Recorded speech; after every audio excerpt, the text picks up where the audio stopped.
છો બધા મજામાં? આજે અમે બનાવવાના છે મમરા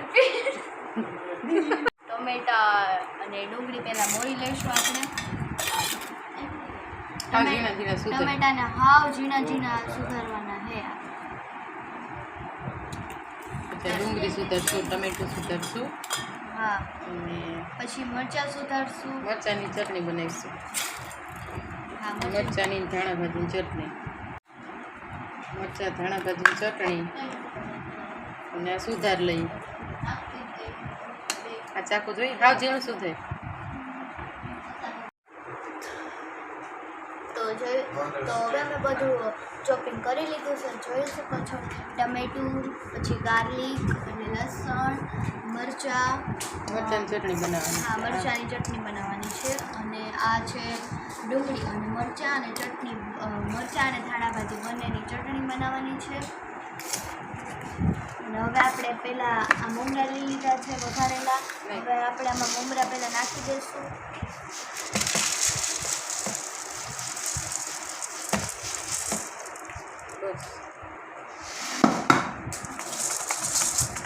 આપણે ધાણા ભાજી અને મરચાં બંનેને કરી દીધા છે મિક્સ. અને હવે આપણે આની બનાવશું ચટણી. તેમાં આપણે નાખશું થોડાક લસણ, એટલા 5-6 કરી લસણની નાખીશું.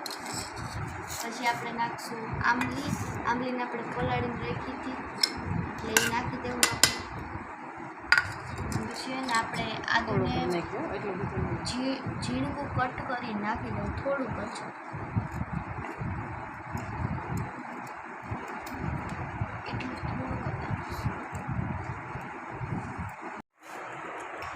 તો આપણી આ ચટણી થઈ ગઈ છે રેડી.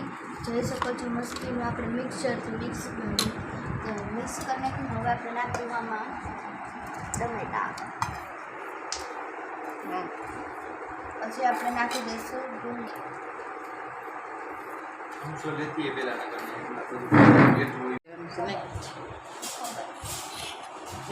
નાખીશું આપણે 1 ચમચી.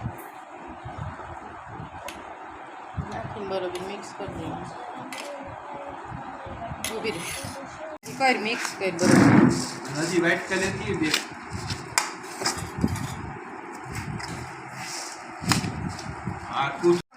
હું એટલે ધીરે ધીરે કરું કારણ કે બહાર મમરા ન પડે.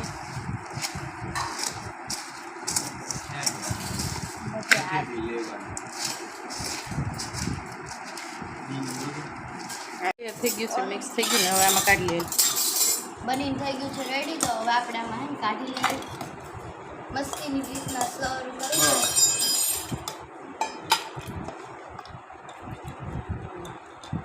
આપણે કરી નાખ્યું છે સર્વ. અને આની આ ચટણી છે એટલે બહુ તીખું લાગે એટલે છાશ પીજો. અમે તો પીશું.